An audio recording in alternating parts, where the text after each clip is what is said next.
Dili tanang adlaw atoa. Dili tanang higayon atoa. Maninuod ta sa Ginoo.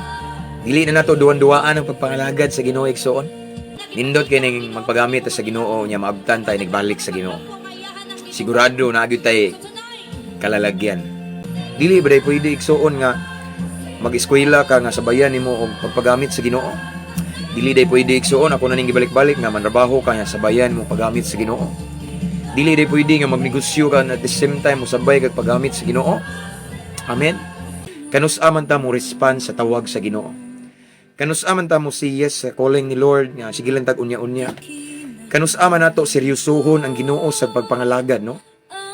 Kanus-a man nato igsoon i-refresh ang atong first love ni Lord.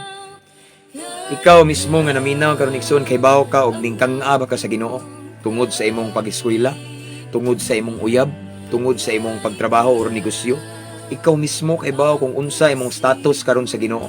Samtang napay panahon pa, di ba? Unsa nga area nimo karon nga tan-aw nimo diha ka gifted.